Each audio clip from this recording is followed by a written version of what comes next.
Parliament is meant for noble men who are subservient to the Constitution, stand for the people and act in the national interest.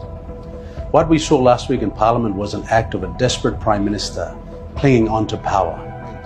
The member for Taripuri claims that he has the numbers, the moral authority to lead. So why hide from a vote of no confidence with all these games and gimmicks?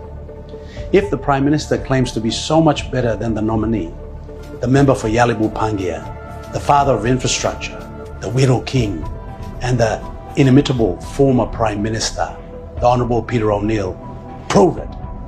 Don't run to COP30 in Brazil on another junket costing the people of Papua New Guinea over 2 million kina.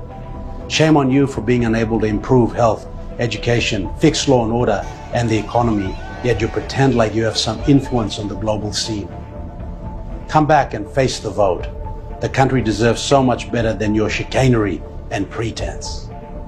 In filing the application to the Supreme Court under Section 18 of the Constitution, SCA 13 of 2025, we will once again demonstrate the egregious constitutional breaches by the Speaker and his private business committee, and have Parliament recalled forthwith.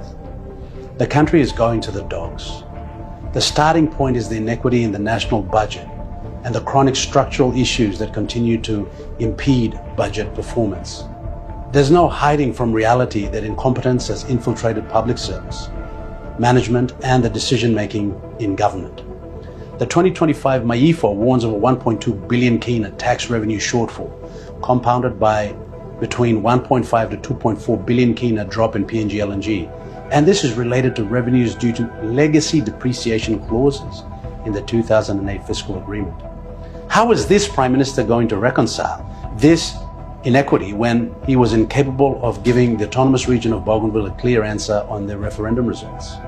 Despite projected revenue growth, expenditure continues to rise, with 3.5 billion kina allocated to debt servicing alone, and this consumes 12.4% of the 2025 budget.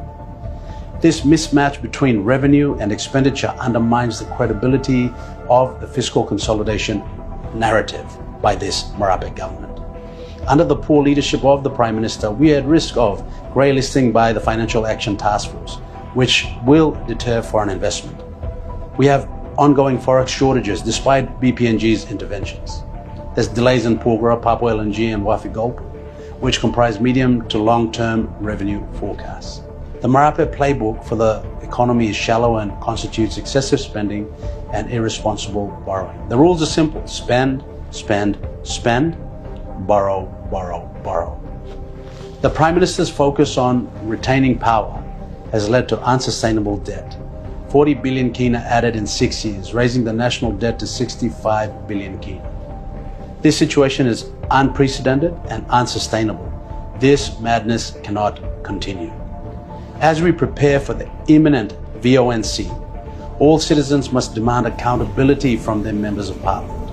The signs are crystal clear, and the country is begging for change.